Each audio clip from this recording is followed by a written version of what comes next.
Welcome back, everybody. Thank you for sticking around.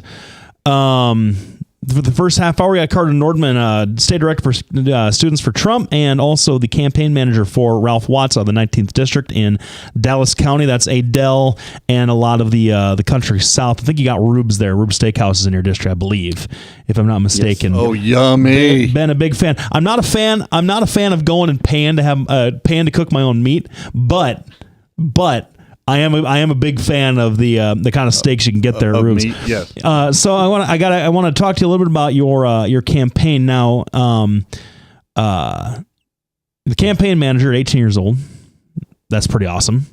How long you known Ralph?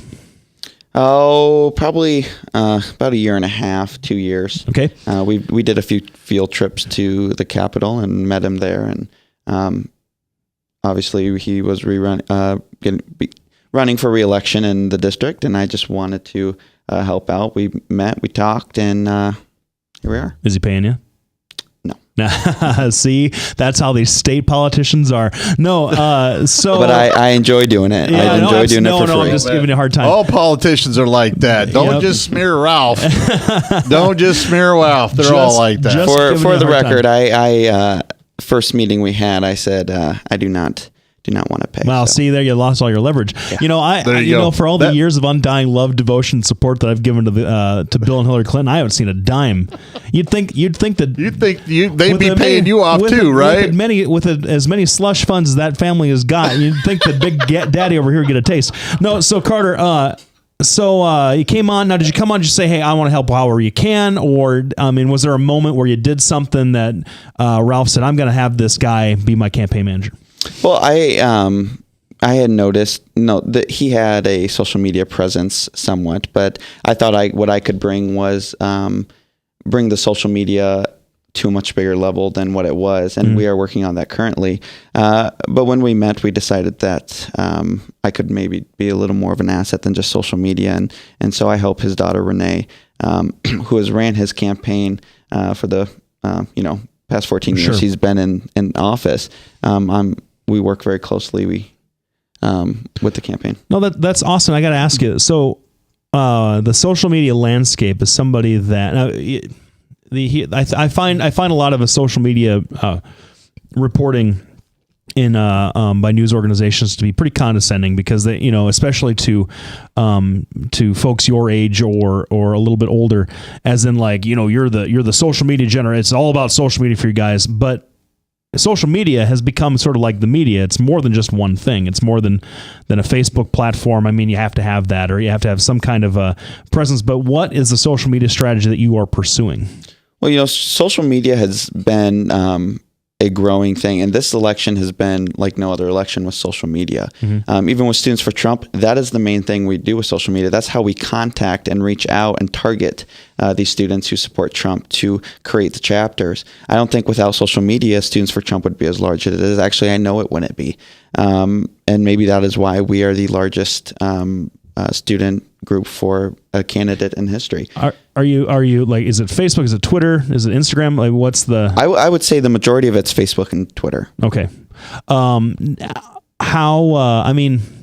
Here's the difficulty, at least once again, as it's reported, the difficulty, especially if you look back at the numbers 2012, 2008, even elections before that, you have enthusiastic supporters who are young like yourself. You have folks with energy. You have folks that come to the rallies. You have folks that are engaged and involved.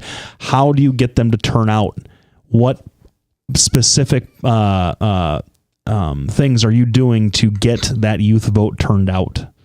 Well, and to vote Republican, right? And I have had teachers say I've never heard so many students talking about a political race before.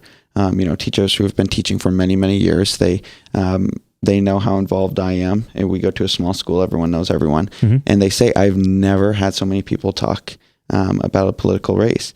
And I think that right there shows that those who can vote, the students who can vote, are going to want to vote just by the interaction that they give. And we see it on Twitter and Facebook as well. There's a growing amount of students who are talking about it.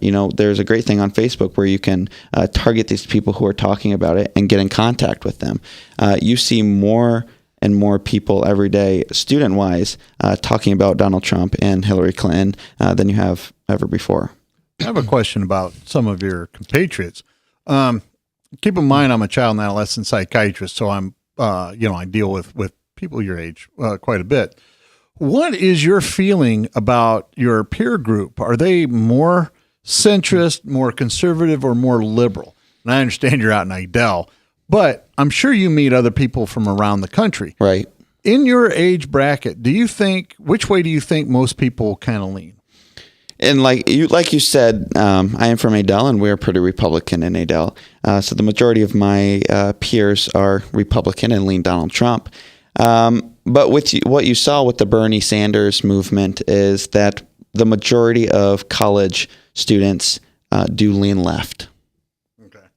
Do you think that's because they got a bunch of left-wing professors poisoning their mind, or do you think that's just the way it is? That could be, and I think they see a lot of things wrong with this country, and they want something new. Bernie Sanders was, I think he's an elitist as well, but he is nothing like any other politician. So they were looking for something new as well. All right. So you think that's that? Do you think that same energy that drove Bernie supporters is the same kind of anti-establishment energy that is driving young Trumpians? For lack of a better term. Yeah, and you saw after the primary, or when Bernie, was eliminated from the race, a lot of his supporters in the college age group came to, especially with Students for Trump, they came on over and said, "Hey, how do we help out?" About what percentage of the Bernie supporters came over? Or maybe a better question is, since it'd be easier to quantify, what percentage of Students for Trump started out being Bernie supporters? Do you know? I mean, you have any idea? Or I wouldn't have any hard numbers, but all I know is we've had multiple Bernie supporters come over to the Trump because of the same aspect of something new and not a Washington elitist. All right. Now, let's talk a little bit about, you mentioned earlier in the show that Ralph's opponent has been going a little bit negative. And what are some of the things? Because we haven't heard anything like that. Well, it's. I wouldn't really say it's Bryce himself, but he associates himself with a group who have been pretty negative towards Ralph, mostly regarding the issue on cannabis oil. We posted a video, and they decided to take it into their own hands and threaten and use very vulgar language on that post. But it's not. I wouldn't say it's Bryce himself, but he does associate himself with the people who've been doing that. What's Ralph's position on cannabis oil? He wants it to come up in the legislature again. What he is not for is legalizing it for recreational use whatsoever. The bill that they were upset about was allowing Iowans to go to Minnesota to get their cannabis oil. The problem is Minnesota was not on board with that. So if you do not have half of the portion to do a bill, he's not going to just vote on a bill to say, "Hey, I voted on this bill." So, all right. Well, we're coming up against another commercial break. We're with Carter Nordman, who is the director of Students for Trump here in Iowa. Apparently, this young man has put together a pretty impressive organization. He's also a campaign director for Ralph Watts, representative of the 19th District. We're going to be back talking with him more. Maybe we'll get more into state politics instead of the campaigning aspect. Thanks, everybody, for tuning in. We couldn't do what we do without you. We'll be back.